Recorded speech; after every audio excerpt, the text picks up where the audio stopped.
네, 저는 아주대학교 명예교수로 있는 김완석이라고 합니다. 아주대학교 심리학과에서 한 27년 정도 근무를 했고 지금은 은퇴해서 지내고 있습니다. 반갑습니다.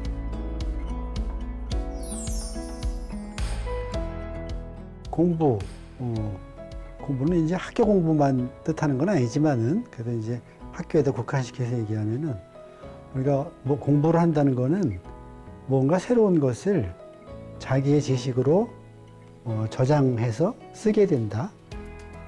그렇게 볼 수 있죠. 그래서 이제 뭐가 변하는 거예요. 무슨 얘기냐면은 국어단을 안 배우면 이는 그랬을 때 4라고 답을 못 하죠. 이렇게 이제 새로운 어떤 정보들, 지식들 이런 것들을 받아들이고 우리 뇌에 저장을 하고 또 꺼내 쓰고 여러 가지 해결 상황에서 이런 과정들을 이제 인지 과정 또는 정보 처리 과정이라고 부르는데 이 정보들이 가지고 있는 특징들에 대해서 사람들마다 좋아하거나 좀 습관적으로 의존하는 그런 정보의 형태 같은 것들이 있을 수 있고 또 우리가 정보를 받아들이는 것은 우리 몸에 있는 감각기관들이거든요. 대표적으로 정보를 많이 받아들이는 기관이 눈과 귀예요. 네. 근데 똑같이 받아들일 때 어떤 사람들은 그 눈으로 받는 것을 잘하고 또 좋아하고 어떤 사람들은 귀로 예를 들면 이런 거죠. 어떤 사람은 글로 써서 줬을 때 그 글을 읽으면서 더 잘 이해도 되고 더 기억도 잘하는가 하면 어떤 사람은 지금 하는 것처럼 글로 돼 있는 거를 읽는 게 아니라 누가 말로 이렇게 해주면은 그 말로 들으면서 더 잘 이해가 되고 더 저장도 잘 되고 소위 의존성이나 습관, 경향성 같은 것들이 있을 수 있죠. 그런 개인이 가지고 있는 정보 처리의 어떤 선호나 경향성. 게다가 이제 또 학습이라는 것이 무중력 공간에서 이루어지는 게 아니거든요. 그래서 학습 환경 같은 것도 사람들에 따른 선호가 있어요. 어떤 사람은 혼자서 디리다 하는 것이 학습이 잘 된다 이런 거 하면 학교 때 보면 어떤 친구들은 이 그룹 스터디 같은 걸 할 때 학습이 더 잘 된다 이런 사람들도 있단 말이에요. 그런 것들도 일종의 그 학습 유형 같은 거라고 볼 수가 있죠. 또 이제 실제 지금 우리한테 좀 중요한 부분 중에 하나는 학습이라는 것을 어떤 상호 경쟁 같은 것들로 보고 학습 과정을 끌고 나가는가 아니면은 협동, 경쟁이 필요가 없는 그런 협동 과정으로 보고 그 학습을 해나가느냐 하는 데에서 개인차가 굉장히 클 수가 있어요. 전체적으로 보면 우리의 학교 환경은 경쟁으로 보도록 좀 강요하는 측면이 굉장히 많이 있습니다. 그래서 조금 이제 교육에 대해서 관심이 있는 분들이 이런 북유럽식 교육 이런 데에 관심을 두는 이유가 그쪽 교육이 경쟁심을 가급적 억제하고 협동심을 가급적 키우는 방식의 그 교육 훈련 방식을 쓰고 있기 때문에 이제 그쪽을 좀 스터디도 하고 관심을 갖는 부분이 생기는 거죠. 어쩌거나 개인차가 있을 수 있어요. 그런 부분들을 이제 수준이 얼마나 되나 걸 측정해내는 그런 검사가 학습 유형 검사다 이제 이렇게 얘기를 할 수가 있겠죠.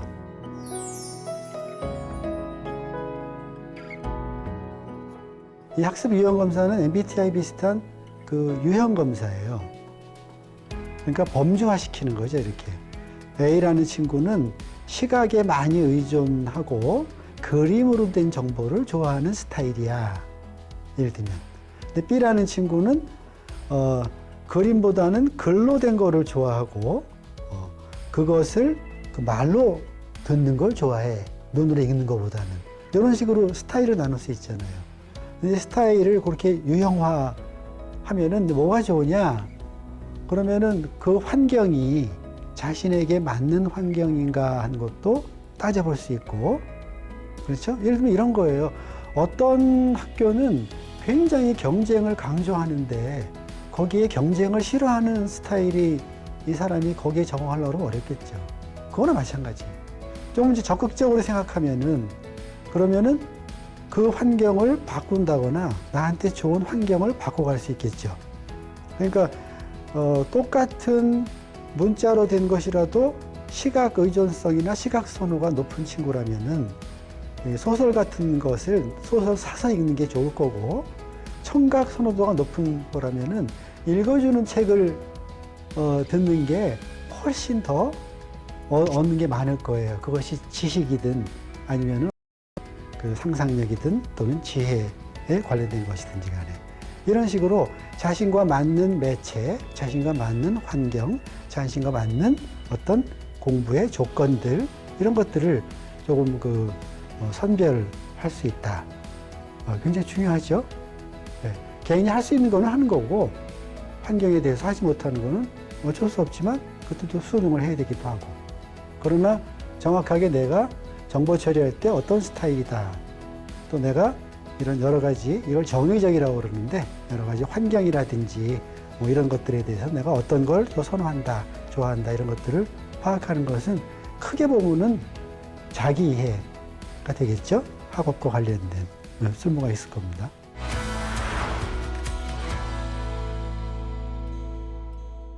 네, 학습 유형 검사의 목적과 배경, 또 구성에 대해서 설명을 드리도록 하겠습니다.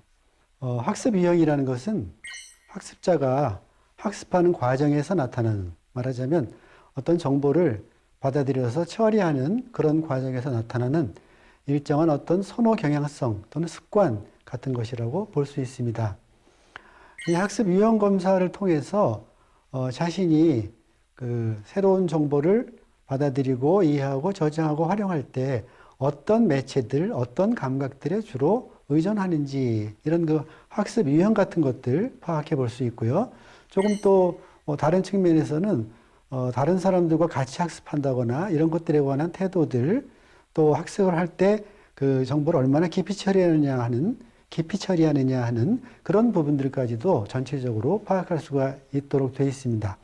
그래서 자신에게 맞는 학습 방법을 찾아서 조금 더 효율적으로 학습하도록 도와줄 수가 있겠고요.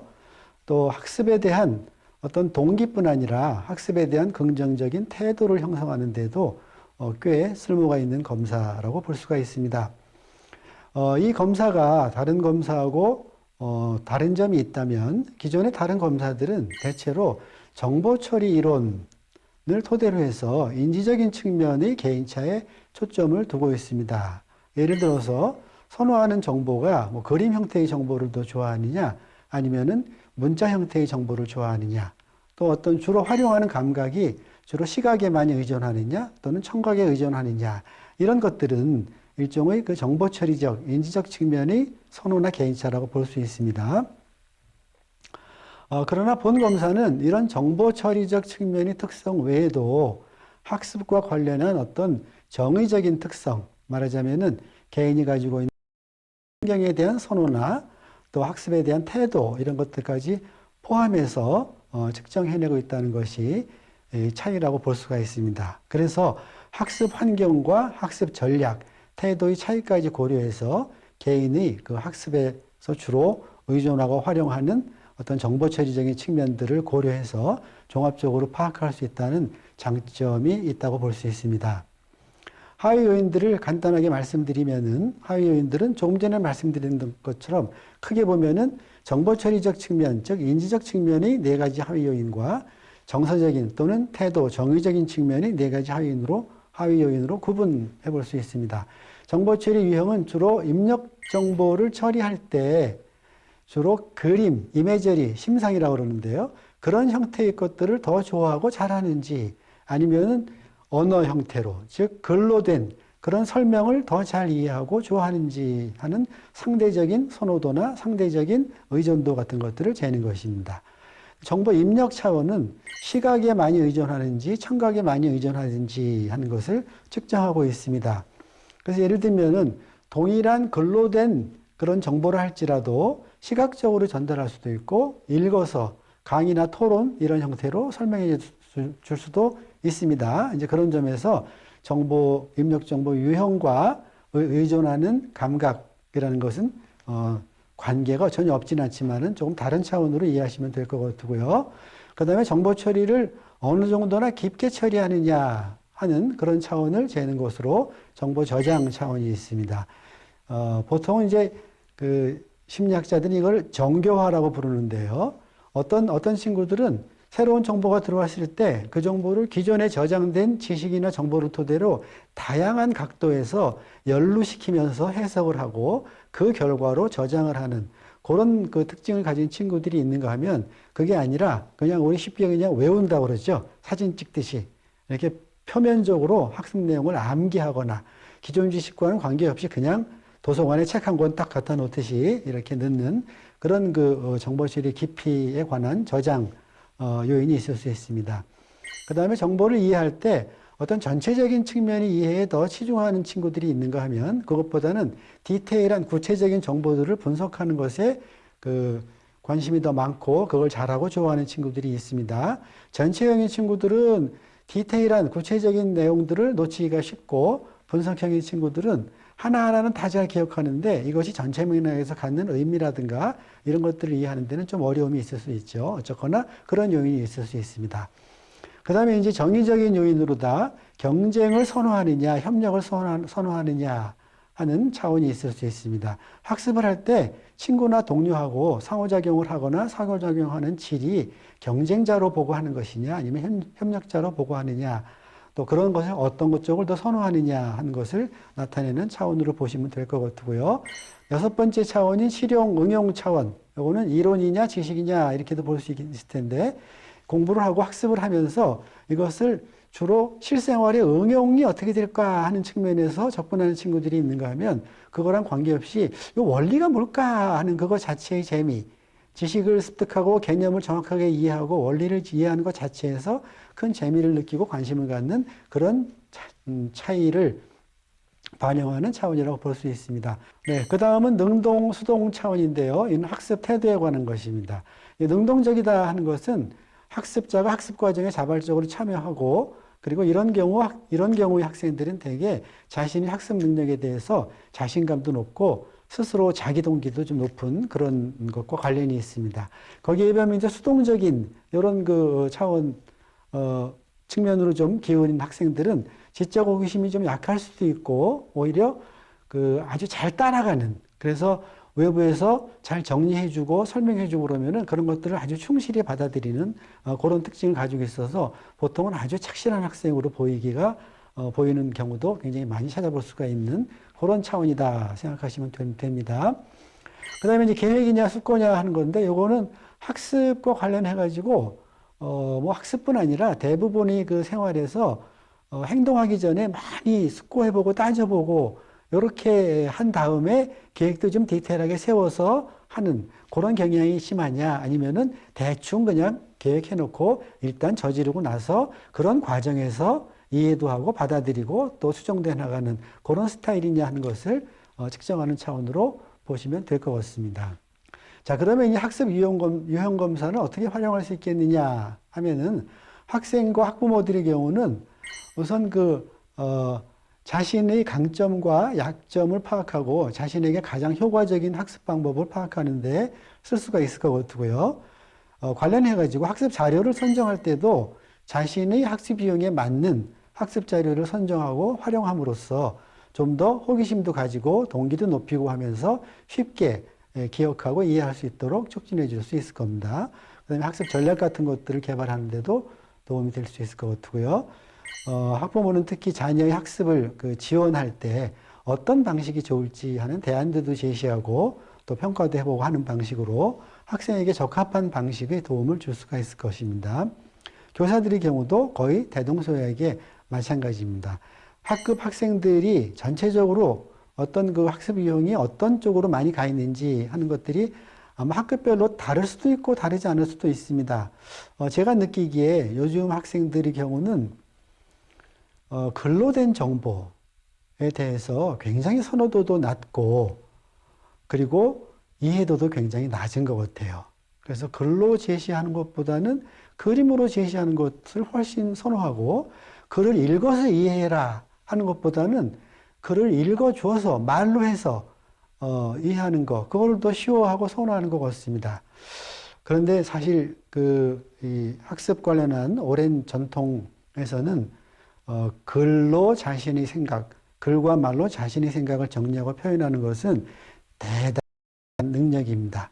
그런 점에서 어쩌면은 우리 학생들에게 그런 소위 논술 같은 것들을 중요하게 국가적으로 여기게 된 것도 그런 부분을 반영한 것이 아닌가 싶은데 참고하실 만하지 않을까 해서 말씀드렸습니다.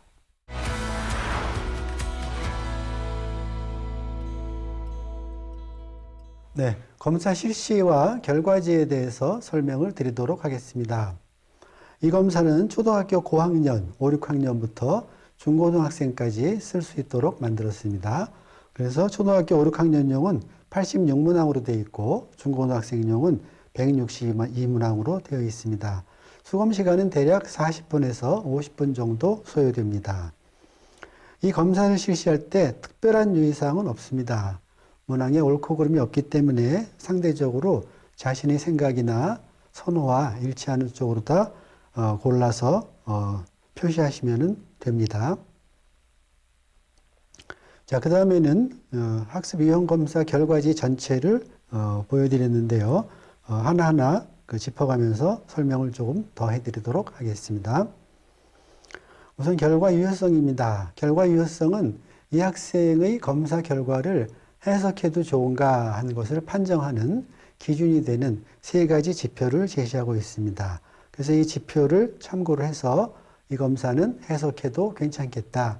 이 검사는 뭔가 검사에 응하는 과정에서 이해가 잘못됐거나 표기 방법이 잘못되었거나 솔직하지 않았거나 이런 여러 가지 문제로 쓰기가 어렵겠다 하는 것을 판정을 하면 되겠습니다. 이 검사의 경우는 검사 기준에 맞게 응답이 돼 있어서 신뢰롭고 해석을 할 수 있는 것으로 판정을 했습니다.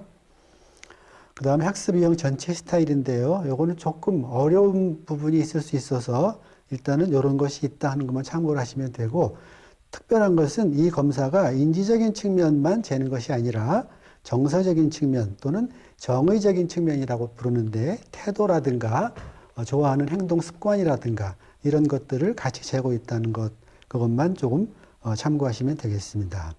네, 그 다음에는 이제 그 하위 차원별로 프로파일을 제시를 하고 있는데요. 말씀드렸던 것처럼 크게 인지적 측면의 하위 요인들, 그리고 정서적 또는 정의적 측면의 하위 요인들 이렇게 나누어서 제시를 하고 있습니다. 지금 보고 계신 화면은 인지적 측면의 하위 요인별 프로파일인데요. 이때 자세히 보시면은 심상이 36점, 언어가 64점 이렇게 되어 있습니다. 여기에 나와 있는 이 점수는 다른 검사들에서 쓰고 있는 전환 점수나 표준 점수, 즉 T라든가 스탠 점수 같은 것들이 아니고 그냥 100을 기준으로 해서 상대적으로 어느 쪽에 더 경향성이 큰가를 보여주는 것입니다. 그래서 여기 보실 수 있는 것처럼 심상이 36점, 언어가 64점 합하면은 100점이 된다는 것을 알 수가 있습니다.